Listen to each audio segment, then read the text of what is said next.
Hello student, welcome to our YouTube channel commerce proficiency. आज की class में हम प्रैक्टिकल क्वेश्चन करेंगे।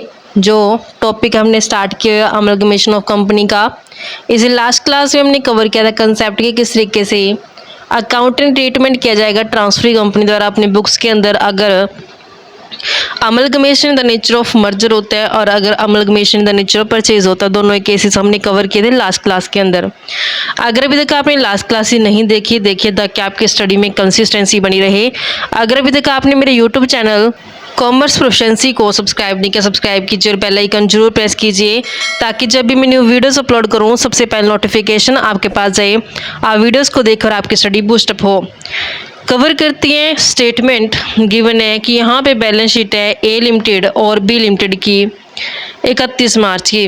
तो यहाँ पे इक्विटी एंड लायबिलिटीज़ में शेयर होल्डर फंड के अंदर इक्विटी शेयर कैपिटल गिवन है 30 लाख से 8 लाख से 11% प्रेफरेंस शेयर कैपिटल सिर्फ ये बी लिमिटेड की है 2,60,000 से।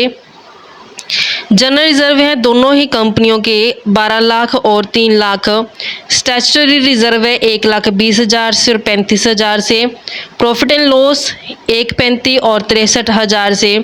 नॉन करंट लायबिलिटी में डिबेंचर्स सिर्फ बी लिमिटेड की है 75,000 और करंट लायबिलिटी दोनों ही कंपनी की गिवन है 3,55,000 से और 2,15,000 से। तो लायबिलिटी कंप्लीट होती है। अब असेट साइड पे नॉन करंट असेट गिवन है दोनों कंपनियों की 35 लाख से 10,28,000 से। करंट असेट जो 13,10,000 से और 7,20,000 से। तो असेट में हमारे पास फिक्स्ड असेट और करंट असेट दोनों ही गिवन है। नेक्स्ट हमें एडजस्टमेंट में गिवन है 1 अप्रैल 2012 को ए लिमिटेड ने टेक ओवर कर लिया बी लिमिटेड को। टर्म्स कंडीशन क्या है कि जो ए लिमिटेड है वो इशू कर देगी 1 लाख इक्विटी शेयर 10 रुपये का ईच एट पार पे इशू किया जाएगा equity share holder of B limited को। तो यहाँ पे ट्रांसफरी कंपनी कौन है और ट्रांसफर कंपनी कौन है? बी ट्रांसफर कंपनी है, ए ट्रांसफरी कंपनी है क्योंकि ए ने टेक ओवर किया बिजनेस को, तो इसका आंसर ए ट्रांसफरी कंपनी है।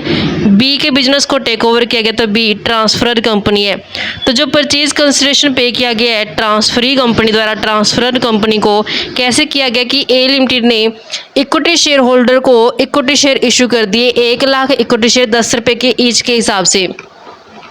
नेक्स्ट जो ए लिमिटेड ने इशू किए 3,011% preference shares 100 each at par to the preference share holder of B limited. जो बी लिमिटेड के प्रेफरेंस शेयर होल्डर थे उन्हें प्रेफरेंस शेयर दे दिए 3,100 रुपये ईच के हिसाब से। 11% है जो इसकी रेट रहेगी डिविडेंड की प्रेफरेंस शेयर होल्डर की। नेक्स्ट कहते हैं कि जो डिबेंचर्स है बी लिमिटेड के वो टेक ओवर कर लेंगे ए लिमिटेड द्वारा और बाद में से कन्वर्ट कर दिए गए इक्वल नंबर, लेकिन रेट क्या होगी 13% डिबेंचर होगी। डिनोमिनेशन क्या रहेगा इसका? सेम डिनोमिनेशन रहेगा। डिनोमिनेशन में कुछ भी चेंजेस जो नहीं किया जाएगा, सिर्फ जो परसेंटेज है इंटरेस्ट की वो चेंज हो जाएगी। तो हमने बनाना क्या यहाँ पे कहते हैं कि जनरल एंट्री करो और इम्पोर्टेंट लेजर अकाउंट बनाओ बी लिमिटेड। बी लिमिटेड कौन है यहाँ पे? Transfer company. तो ट्रांसफर कंपनी के केस में हमने यहाँ पे जनरल एंट्री भी बनानी है और लेजर अकाउंट भी बना के चलेंगे। जनरल एंट्री प्रिपेयर करनी है हमने ए लिमिटेड, ए यानी कि ट्रांसफरी कंपनी के बुक्स के अंदर रीड्राफ्ट करने बैलेंस शीट भी। अमलगमेशन के बाद जो बैलेंस शीट बनेगी बैलेंस शीट बनानी है। अज्यूम करना है कि अमलगमेशन नेचर ऑफ मर्जर है और amalgamation the nature of purchase, यानी कि दोनों ही केस पूछ लिए हमें यहाँ पे।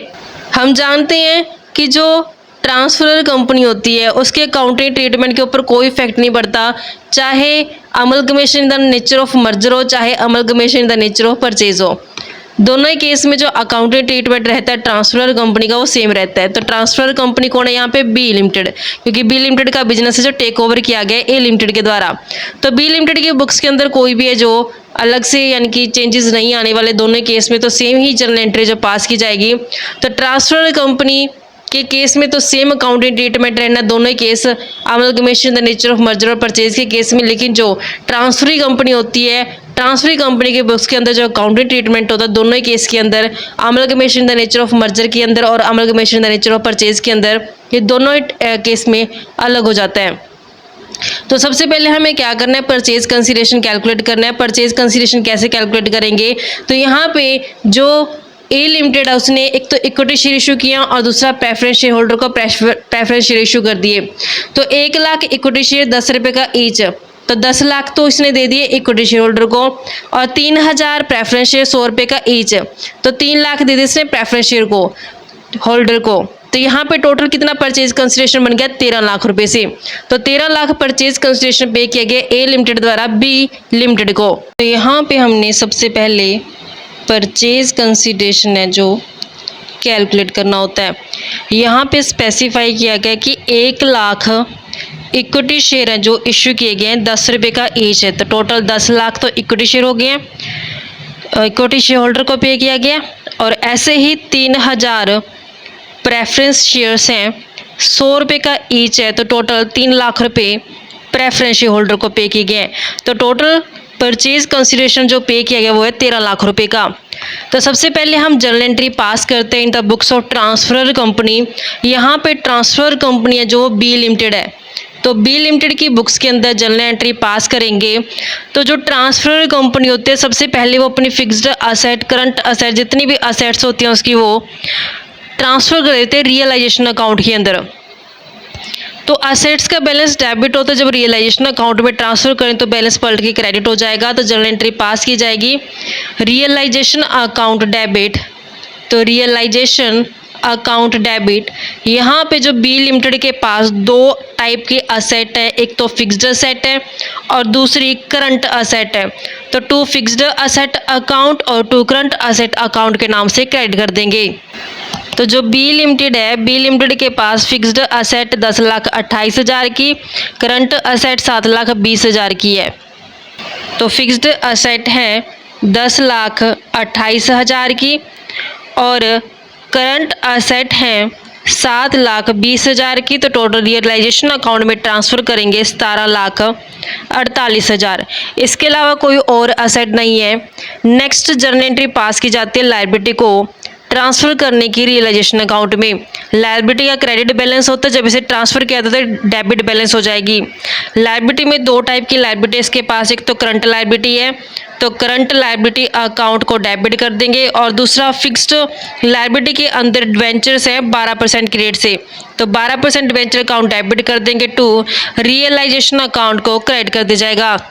तो लायबिलिटीज़ में यहाँ पे 12% डिबेंचर गिवन है, 12% डिबेंचर 75,000 से, और करंट लायबिलिटी गिवन है 2,15,000 से। तो यहाँ पे जो करंट लायबिलिटी है वो 2,15,000 की है, 2,15 दिखाएंगे। जो डिबेंचर्स हैं वो 75,000 के, तो टोटल बनता है 2,90,000 रुपये से। नेक्स्ट एंट्री पास की जाती है परचेज कंसिडरेशन को ड्यू करने की। परचेज कंसिडरेशन ड्यू करने की जो जर्नल एंट्री रहती है इसमें हमने जो ट्रांसफरी कंपनी से डेबिट करते हैं, ट्रांसफरी कंपनी ए लिमिटेड है, तो ए लिमिटेड को डेबिट किया जाएगा टू रियलाइजेशन अकाउंट को क्रेडिट कर देंगे। जो परचेज कंसिडरेशन है हमने देखा यहाँ पे टोटल 13 लाख का है, तो 13 लाख रुपए यहाँ पे परचेज कंसिडरेशन के ड्यू कर दिए जाएंगे 13 लाख से। नेक्स्ट एंट्री जो पास की जाती है वो परचेज कंसिडरेशन को रिसिप्ट करने की होती है।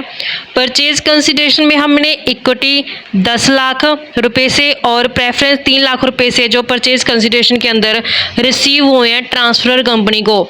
तो यहाँ पे जब इसकी जर्नल एंट्री पास की जाएगी तो इक्विटी शेयर ऑफ कैसे पास की जाएगी कि इक्विटी शेयर मिले, एक तो equity shares in A limited debit किया जाएगा, और प्रेफरेंस शेयर्स है जो preference shares in A limited debit किया जाएगा। यहाँ पे परचेज कंसिडरेशन ड्यू करते समय ए लिमिटेड को डेबिट किया, तो अब इसे क्रेडिट कर देंगे ए लिमिटेड को। तो टोटल 13 लाख रुपए परचेज कंसिडरेशन के थे, जिसमें इक्विटी शेयर 10 लाख से और 3 लाख से प्रेफरेंस शेयर हैं। नेक्स्ट एंट्री पास करते हैं कि जो ये इक्विटी शेयर कैपिटल है और जनरल रिजर्व है, स्टैच्यूटरी रिजर्व और प्रॉफिट एंड लॉस है, ये इक्विटी शेयर होल्डर को दे दिया जाएगा। Preference share equity share holder को नहीं देंगे, क्योंकि ये प्रेफरेंस शेयर है जो प्रेफरेंस शेयर होल्डर लेके जाएंगे, ना कि इक्विटी शेयर होल्डर। तो इक्विटी शेयर कैपिटल के 8 लाख रुपए, जनरल रिजर्व के 3 लाख रुपए, स्टैच्यूटरी रिजर्व के 35,000 और प्रॉफिट एंड लॉस के 63,000 रुपये दे दिए जाएंगे इक्विटी शेयर होल्डर को। तो हम जर्नल एंट्री पास करते हैं ट्रांसफ़र करने की equity share capital accumulated profit को इक्विटी शेयर होल्डर अकाउंट में, तो यहाँ पे equity share capital account debit हो जाएगा। इक्विटी शेयर कैपिटल अकाउंट को डेबिट करेंगे। अमाउंट है इसका 8 लाख रुपए से। अक्यूमुलेटेड प्रॉफिट वगैरह सब ट्रांसफ़र कर दिए जाएंगे। जनरल रिजर्व डेबिट करेंगे 3 लाख रुपए से। स्टैट्यूटरी रिजर्व डेबिट किया जाएगा 35,000 से। और जो प्रॉफिट एंड लॉस है डेबिट करेंगे 63,000 से। ये सारा ट्रांसफ़र कर दिया जाएगा इक्विटी शेयर होल्डर को। तो इक्विटी शेयर होल्डर अकाउंट को क्रेडिट करेंगे। ये टोटल बनता है इनका 11,98,000 रुपये से। नेक्स्ट जो प्रेफरेंस शेयर कैपिटल है, ये प्रेफरेंस शेयर होल्डर को ट्रांसफ़र करेंगे 2,60,000 की। लेकिन यहाँ पे इन्हें ए लिमिटेड के जो परचेज कंसीडरेशन के रूप में मिला है वो कितना मिला है, 3,100 रुपये के हिसाब से 3 लाख रुपये जो मिले हैं। सबसे पहले हम ड्यू करने की एंट्री करेंगे। जैसे हमने यहाँ पे इक्विटी शेयर कैपिटल को इक्विटी शेयर होल्डर अकाउंट के अंदर ट्रांसफ़र किया है, वैसे ही यहाँ पे हमने जो प्रेफरेंस शेयर कैपिटल है 11% प्रेफरेंस शेयर कैपिटल अकाउंट को डेबिट करेंगे 2,60,000 से। इसे ट्रांसफ़र कर देंगे प्रेफरेंस शेयर होल्डर अकाउंट के अंदर, प्रेफरेंस शेयर होल्डर अकाउंट के अंदर। लेकिन जो इन्हें प्रेफरेंस शेयर होल्डर को पैसा दिया गया है प्रेफरेंस शेयर के रूप में जो ट्रांसफरी कंपनी द्वारा, वो है 3 लाख रुपए से। परचेज कंसीडरेशन के अंदर बताया गया कि 3 लाख दिए गए इनको, 3 लाख दिए गए, 2,60,000 है जो इनकी बैलेंस शीट के अंदर गिवन है, तो 40,000 है जो ये रियलाइजेशन अकाउंट के अंदर ट्रांसफ़र कर दिए जाएंगे। अब प्रेफरेंस शेयर होल्डर को दे दिया जाएगा जो इन्हें पैसा मिला है परचेज कंसीडरेशन का। तो प्रेफरेंस शेयर होल्डर रिसीव करेंगे तो ये डेबिट हो जाएंगे। प्रेफरेंस शेयर होल्डर अकाउंट को डेबिट करेंगे टू, अब इन्हें प्रेफरेंस शेयर दिए जाएंगे ए लिमिटेड के, तो to preference shares of A limited कितना दिया गया, 3 लाख से 3 लाख से। तो ये परचेज कंसीडरेशन का अमाउंट पे कर दिया गया प्रेफरेंस शेयर होल्डर को। अब हम रियलाइजेशन अकाउंट को प्रिपेयर करते हैं और चेक करेंगे क्या प्रॉफिट आता है या फिर लॉस आता है रियलाइजेशन का, तो वो ट्रांसफ़र कर देंगे इक्विटी शेयर होल्डर में। तो रियलाइजेशन अकाउंट प्रिपेयर करते हैं। रियलाइजेशन अकाउंट का जो फॉर्मेट रहता है इसमें 2 साइड होते हैं, डेबिट साइड और क्रेडिट साइड। डेबिट साइड में पार्टिकुलर्स आएंगे, पार्टिकुलर्स और अमाउंट। ऐसे ही क्रेडिट साइड पे भी दिखाया जाएगा पार्टिकुलर्स और अमाउंट को। अब जितनी भी जर्नल एंट्रीज़ के अंदर रियलाइजेशन अकाउंट ओपन किया गया उन सभी जर्नल एंट्री की यहाँ पे लेजर पोस्टिंग करेंगे। सबसे फर्स्ट एंट्री के अंदर रियलाइजेशन अकाउंट को डेबिट किया गया है, तो लेजर पोस्टिंग करते समय अकाउंट के डेबिट साइड पे 2 फिक्स्ड असेट के, 2 करंट असेट के 10,28,000 और 7,20,000 दिखाए जाएंगे। रियलाइजेशन अकाउंट के डेबिट साइड पे 2 फिक्स्ड असेट अकाउंट के 10,28,000 और 2 करंट असेट अकाउंट के अमाउंट है 7,20,000 से। नेक्स्ट एंट्री में रियलाइजेशन अकाउंट को क्रेडिट किया गया। लेजर पोस्टिंग करते समय अकाउंट की क्रेडिट साइड पे बाय करंट लायबिलिटी के 2,15,000, बाय 12% डिबेंचर अकाउंट के 75,000। अकाउंट की क्रेडिट साइड पे बाय करंट लायबिलिटी अकाउंट के 2,15,000 और 75,000 हैं डिबेंचर्स के, बाय डिबेंचर्स अकाउंट के नाम से। नेक्स्ट एंट्री में रियलाइजेशन अकाउंट को क्रेडिट किया गया। लेजर पोस्टिंग करते समय अकाउंट की क्रेडिट साइड पे बाय ए लिमिटेड के नाम से 13 लाख रुपए। अकाउंट की क्रेडिट साइड पे बाय ए लिमिटेड के 13 लाख रुपए। नेक्स्ट एंट्री में रियलाइजेशन अकाउंट को डेबिट किया गया। लेजर पोस्टिंग करते समय अकाउंट के डेबिट साइड पे 2 प्रेफरेंस शेयर होल्डर के नाम से दिखाएंगे, लेकिन अमाउंट जितना रियलाइजेशन के आगे 40,000 ये दिखाया जाएगा।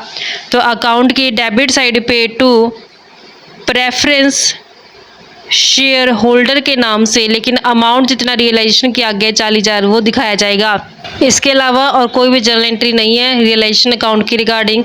अकाउंट क्लोज करते हैं, टोटल बनता है डेबिट साइड का 178830 तो यहाँ भी 178830 तो माइनस करें इसमें से तो बैलेंसिंग फिगर आती है हमारे पास 1,98,000 से। 1,98,000 ये रियलाइजेशन अकाउंट का लॉस है, ये ट्रांसफ़र कर दिया जाएगा इक्विटी शेयर होल्डर अकाउंट में। तो by equity share holder account के नाम से ये बैलेंसिंग फिगर दिखाई जाएगी। इसकी जर्नल एंट्री कैसे पास करेंगे? Equity share holder account debit हो जाएगा, इक्विटी शेयर होल्डर अकाउंट को डेबिट करेंगे। Equity share holder account debit to किस अकाउंट से लेके आए से? रियलाइजेशन अकाउंट से। तो रियलाइजेशन अकाउंट को क्रेडिट कर देंगे 1,98,000, 1,98,000 से। रियलाइजेशन का हिसाब हो चुका है। अब लास्ट में हमने जो परचेज कंसीडरेशन मिला था इक्विटी शेयर होल्डर का, तो वो हमने इक्विटी शेयर होल्डर को दे देना है। तो इक्विटी शेयर होल्डर रिसीव करेंगे तो इक्विटी शेयर होल्डर अकाउंट को डेबिट कर दिया जाएगा। तो जर्नल एंट्री पास करेंगे, equity share holders account debit हो जाएगा। अब इन्हें परचेज कंसिडरेशन के रूप में जो ट्रांसफरी कंपनी है उसके शेयर मिले हैं, तो यहाँ पे दिखाया जाएगा to equity share in A limited. तो परचेज कंसिडरेशन में इन्हें ए लिमिटेड के मिले थे 10 लाख रुपए, वो यहाँ पे दिखा दिए जाएंगे। इक्विटी शेयर होल्डर का था, ये इक्विटी शेयर होल्डर को दे दिया जाएगा। जैसे कि जब हमने यहाँ पे परचेज कंसिडरेशन के अंदर दिखाया था कि ए लिमिटेड ने इन्हें 10 लाख रुपए जो इक्विटी शेयर के दिए थे, तो इक्विटी शेयर होल्डर को ये दे दिए गए हैं। इसी के साथ जो जर्नल एंट्रीज थी ट्रांसफर कंपनी की बुक्स में वो कंप्लीट होती है। अब इसके लेजर्स अकाउंट प्रिपेयर करते हैं। सबसे पहले लेजर बनाते हैं ए लिमिटेड, यानी कि ए लिमिटेड कौन है? यहाँ पे ट्रांसफरी कंपनी है। लेजर बनाते हैं, जितनी भी जर्नल एंट्री के अंदर ए लिमिटेड अकाउंट ओपन किया है वो सभी यहाँ पे लेजर्स की हमने पोस्टिंग कर देनी है। तो सबसे पहले जो जर्नल एंट्री पास की गई ए लिमिटेड की परचेज कंसिडरेशन ड्यू करने की, जहाँ पे ए लिमिटेड को डेबिट किया गया है, तो ए लिमिटेड की डेबिट साइड पे टू रियलाइजेशन अकाउंट के 13 लाख दिखाएंगे। ए लिमिटेड की डेबिट साइड पे टू रियलाइजेशन अकाउंट के नाम से 13 लाख रुपए। नेक्स्ट एंट्री के अंदर ए लिमिटेड को क्रेडिट किया गया है, तो यहाँ पे ए लिमिटेड को क्रेडिट किया गया लेजर पोस्टिंग करते समय अकाउंट की क्रेडिट साइड पे by equity share in A limited के 10 लाख और bye preference share in A limited के 3 लाख दिखाएंगे। अकाउंट की क्रेडिट साइड पे by equity share in A limited के 10 लाख और bye preference share in A limited के 3 लाख, तो टोटल 13 लाख रुपए परचेज कंसिडरेशन जो कंप्लीट हो जाता है। नेक्स्ट लेजर आती है प्रेफरेंस शेयर होल्डर अकाउंट की, तो यहाँ पे प्रेफरेंस शेयर होल्डर अकाउंट को क्रेडिट किया गया लेजर पोस्टिंग करते समय अकाउंट की क्रेडिट साइड पे बाय 11% प्रेफरेंस शेयर कैपिटल के 2,60,000 बाय रियलाइजेशन अकाउंट के 40,000 दिखाएंगे।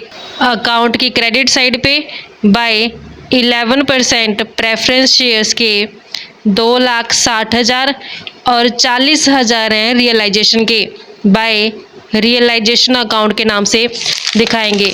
और नेक्स्ट एंट्री के अंदर जो प्रेफरेंस शेयर होल्डर को पे कर दिया गया, जिस कारण से यहाँ पे प्रेफरेंस शेयर होल्डर अकाउंट को डेबिट किया गया लेजर पोस्टिंग करते समय अकाउंट की डेबिट साइड पे to preference share of A limited के नाम से 3 लाख रुपए। तो यहाँ पे हमने अकाउंट की डेबिट साइड पे दिखाना है to preference share of A limited के नाम से 3 लाख रुपए। इनका हिसाब है जो क्लियर हो चुका है। अकाउंट क्लोज करते हैं 3 लाख रुपए से। नेक्स्ट लेजर प्रिपेयर करते हैं इक्विटी शेयर होल्डर अकाउंट की। यहाँ इस एंट्री के अंदर इक्विटी शेयर होल्डर अकाउंट को क्रेडिट किया गया लेजर पोस्टिंग करते समय अकाउंट की क्रेडिट साइड पे बाय इक्विटी शेयर कैपिटल के 8 लाख, बाय जनरल रिजर्व के 3 लाख, बाय स्टैच्यूटरी रिजर्व के 35,000, बाय प्रॉफिट एंड लॉस के 63,000 दिखाएंगे।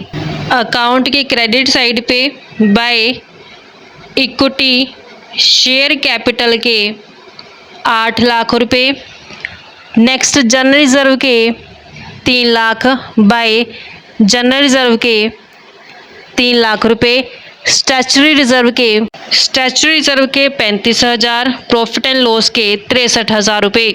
नेक्स्ट एंट्री में इक्विटी शेयर होल्डर अकाउंट को डेबिट किया गया। लेजर पोस्टिंग करते समय अकाउंट की डेबिट साइड पे टू रियलाइजेशन के नाम से 1,98,000, अकाउंट की डेबिट साइड पे टू रियलाइजेशन अकाउंट के नाम से 1,98,000, और जो लास्ट में इन्हें परचेज कंसिडरेशन का मिला है उसमें इक्विटी शेयर होल्डर अकाउंट को डेबिट किया गया। तो लेजर पोस्टिंग करते समय अकाउंट के डेबिट साइड पे to equity share in A limited के नाम से दिखाएंगे 10 लाख। तो यहाँ पे अकाउंट की डेबिट साइड पे दिखाएंगे to equity share in A limited के नाम से 10 लाख रुपए मिले हैं। इसके अलावा और कोई जर्नल एंट्री नहीं है। प्रेफरेंस शेयर होल्डर के रिगार्डिंग अकाउंट क्लोज करते हैं, टोटल बनता है 11,98,000 से 11,98,000 से। तो इस तरीके से हमारे पास ये लेजर्स है जो कंप्लीट होती हैं। ट्रांसफर कंपनी की बुक्स के अंदर जो रिकॉर्ड है, अकाउंटिंग रिकॉर्ड, वो सब कंप्लीट होता है। अब हम ट्रांसफर कंपनी की बुक्स के अंदर जर्नल एंट्री रिकॉर्ड करती हैं in the nature of merger के अकॉर्डिंग। ट्रांसफर कंपनी की बुक्स के अंदर जर्नल एंट्री पास करते हैं। सबसे पहले amalgamation in the nature of merger के according first entry business purchase करने की जाती है, तो बिजनेस परचेज अकाउंट डेबिट हो जाएगा। तो बिजनेस परचेज अकाउंट डेबिट। 2 में जो लिक्विडेटर है बी लिमिटेड का, उसे क्रेडिट करेंगे। यहाँ पे परचेज कंसिडरेशन को ड्यू किया, तो ये फर्स्ट एंट्री परचेज कंसिडरेशन को ड्यू करने की है। 2 लिक्विडेटर ऑफ बी लिमिटेड। तो बी लिमिटेड जो कि ट्रांसफर कंपनी है, तो उसके लिक्विडेटर को यहाँ पे क्रेडिट कर दिया गया है। टोटल परचेज कंसिडरेशन है 13 लाख का। 13 लाख रुपए हमने यहाँ पे दिखा देना। ये परचेज कंसिडरेशन को ड्यू करने की एंट्री है। अब जितनी भी असेट्स और लायबिलिटी हैं वो सारी टेक ओवर जो की गई हैं दिखाई जाएंगी। यहाँ पे सेकंड एंट्री के अंदर असेट्स का बैलेंस डेबिट हो जाएगा और जितनी लायबिलिटी है वो सारी क्रेडिट हो जाएंगी, और जो रिजर्व्स हैं वो भी क्रेडिट हो जाएगा। असेट्स में हमारे पास गिवन है फिक्स्ड असेट 10,28,000 की, करंट असेट 7,20,000 की डेबिट की जाएंगी। जो जनरल रिजर्व है इसका यूज़ एडजस्टमेंट करने के लिए किया जाएगा। स्टैट्यूटरी रिजर्व 35,000 के, प्रॉफिट एंड लॉस 63,000 का, नॉन करंट लायबिलिटी में डिबेंचर्स 75,000 के और करंट लायबिलिटी 2,15,000 की एक क्रेडिट की जाएगी। एसेट्स को डेबिट करते हैं तो फिक्स्ड असेट अकाउंट डेबिट करेंगे, अमाउंट 10,28,000 से। करंट असेट अकाउंट को डेबिट किया जाएगा, अमाउंट 7,20,000 से। जो रिजर्व से स्टैट्यूटरी रिजर्व है 35,000 रुपये का। नेक्स्ट हमारे पास प्रॉफिट एंड लॉस है जो कि 63,000 से है। प्रॉफिट एंड लॉस के बाद डिबेंचर्स है 12% डिबेंचर्स जो कि 75,000 के हैं। डिबेंचर्स के बाद करंट लायबिलिटी है। करंट लायबिलिटी हमारे पास करंट लायबिलिटी अमाउंट 2,15,000 रुपये से। करंट लायबिलिटी के बाद हमने यहाँ पे बिजनेस परचेज दिखाना होता है, जो यहाँ पे 13 लाख का परचेज किया गया है। 13 लाख दिखा देंगे। अब हमने जनरल रिजर्व को एडजस्ट करना है। कैसे एडजस्टमेंट करेंगे? कितना इक्विटी और प्रेफरेंस का पैसा मिला है ट्रांसफर कंपनी से और कितना परचेज कंसिडरेशन के तहत उन्हें दे दिया गया है। ट्रांसफर कंपनी का इक्विटी शेयर कैपिटल 8 लाख से, प्रेफरेंस शेयर कैपिटल 2,60,000 से। वर्किंग नोट बनाते हैं। इक्विटी प्लस प्रेफरेंस का जो मिला है 8 लाख प्लस 2,60,000 करेंगे तो 10,60,000 तो ट्रांसफर कंपनी से मिला है। तो इक्विटी प्लस प्रेफरेंस करके परचेज कंसिडरेशन के तहत ट्रांसफर कंपनी ने कितना दे दिया।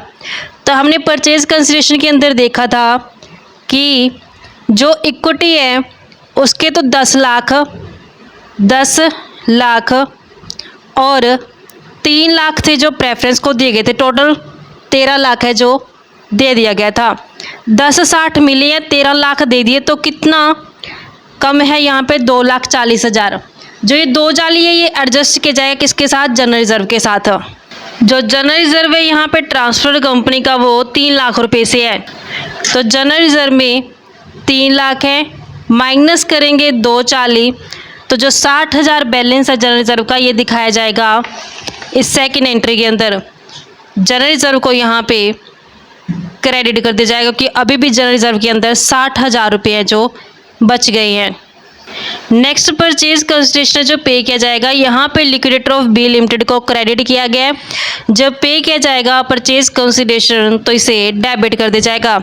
तो जनरल एंट्री पास करेंगे, liquidator of B limited debit हो जाएगा। क्या क्या दिया गया परचेज कंसिडरेशन के अंदर इन्हें, एक तो equity share capital, 2 equity share capital account credit कर देंगे, और नेक्स्ट 11% प्रेफरेंस शेयर कैपिटल दी गई है। तो यहाँ पे 10 lakh equity share capital, 3 lakh preference share capital, तो टोटल 13 लाख रुपए परचेज कंसिडरेशन पे किया गया है।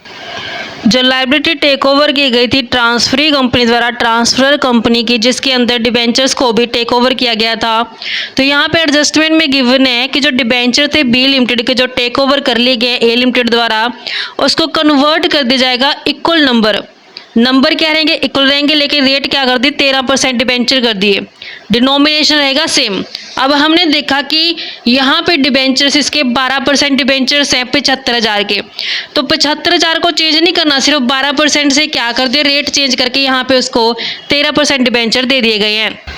जब 12% डिबेंचर्स को टेक ओवर किया गया तो यहाँ पे क्रेडिट किया गया था, अब इसको कन्वर्ट करेंगे तो डेबिट कर देंगे, जनरल एंट्री पास की जाएगी, 12% डिबेंचर्स अकाउंट डेबिट हो जाएगा, इसको कन्वर्ट कर दिया 13% डिबेंचर में, तो 13% डिबेंचर अकाउंट को क्रेडिट कर देंगे, अमाउंट सेम रहेगी 75,000 से। जनरल एंट्री तो सिर्फ इतनी पास की जाएंगी। अब बैलेंस शीट प्रिपेयर करते हैं। बैलेंस शीट का जो परफॉर्मा रहता है उसमें पार्टिकुलर्स, नोट नंबर और अमाउंट दिखाई जाएगी। सबसे पहला जो मेन हेड आता है वो इक्विटी एंड लायबिलिटी का आता है, उसमें सब हेड शेयर होल्डर फंड के अंदर शेयर कैपिटल दिखाई जाती है। शेयर कैपिटल के लिए हमने वर्किंग नोट बनाना है। वर्किंग नोट में शेयर कैपिटल के अंदर देखें कि कितनी इक्विटी शेयर कैपिटल है। शेयर कैपिटल हमने ए और बी लिमिटेड दोनों की इकट्ठी दिखानी है। ए लिमिटेड की जो टोटल इक्विटी शेयर कैपिटल है वो 30 लाख है। अगर मैं इसके शेयर्स कैलकुलेट करूँ तो कैसे कैलकुलेट कर सकती हूँ, 30 लाख टोटल रुपीज़ हैं, 10 रुपये का एक है, तो 3 लाख शेयर हो गए हैं। 3 लाख शेयर ए लिमिटेड के हो गए हैं और इसने परचेज कंसिडरेशन के under 1 lakh equity share issue कर दिए, तो 1 लाख ये शेयर हो गए और 3 लाख ये शेयर हो गए, तो टोटल कितने हो गए, 4 लाख शेयर, और 10 रुपये का एक है। 3 लाख इक्विटी शेयर तो ए लिमिटेड के हैं और 1 लाख इक्विटी शेयर इसने परचेज कंसिडरेशन के अंडर इशू कर दिए हैं, तो टोटल 4 लाख इक्विटी शेयर हो गए हैं और 10 रुपये का एक शेयर, तो टोटल अमाउंट हो गया 40 लाख रुपए से। ये तो इक्विटी शेयर्स की बात की है। अब प्रेफरेंस शेयर्स भी तो इशू किए गए हैं परचेज कंसिडरेशन के तहत ट्रांसफरी कंपनी द्वारा ट्रांसफर कंपनी को, जिसमें हमें बताया गया कि 3,011% प्रेफरेंस शेयर्स हैं, 100 रुपये का ईच है। तो अब हमने यहाँ पे प्रेफरेंस शेयर कैपिटल भी दिखानी है कि 11% प्रेफरेंस शेयर कैपिटल है। जो ए लिमिटेड है उसके पास तो प्रेफरेंस शेयर नहीं है, लेकिन जो इसने ए लिमिटेड ने परचेज कंसिडरेशन के अंदर जो प्रेफरेंस शेयर दिए हैं वो 3,000 शेयर्स हैं और 100 रुपये का एक है, तो टोटल 3 लाख हो गए हैं। अब यहाँ पे शेयर कैपिटल के अंदर equity share capital plus preference share capital दोनों दिखानी होती है। 40 लाख प्लस 3 लाख, तो टोटल 43 लाख रुपये जो शेयर कैपिटल के अंदर दिखाए जाएंगे। तो शेयर कैपिटल के लिए नोट बनाया गया एक और टोटल 43 लाख रुपये यहाँ पे दिखाए जाएंगे। नेक्स्ट आते हैं reserve and surplus. Reserve and surplus के अंदर दिखाए जाएंगे जो भी रिजर्व्स और जो भी सरप्लस है, इसके लिए वर्किंग नोट बनाते हैं। सेकंड, रिजर्व एंड सरप्लस में सबसे पहले जनरल रिजर्व दिखाया गया है। ए लिमिटेड के पास 12 लाख रुपये हैं रिजर्व के।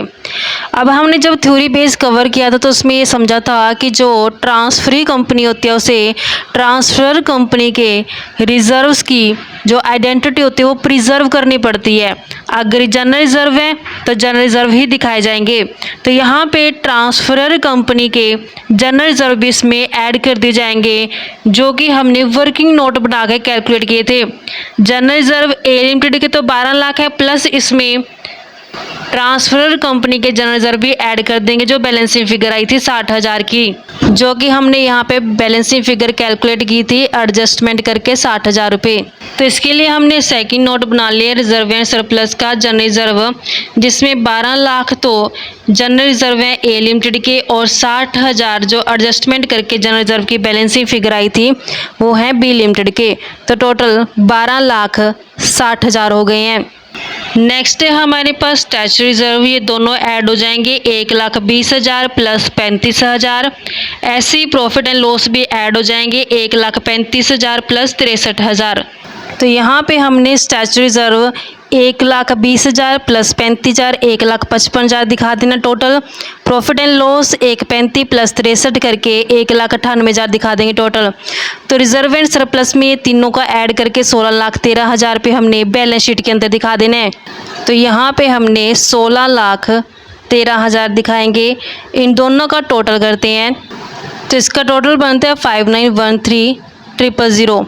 नेक्स्ट हमारे पास नॉन करंट लायबिलिटीज़ आती है। नॉन करंट लायबिलिटीज़ में लॉन्ग टर्म ब्रोविंग, जिसके अंदर डिबेंचर्स है।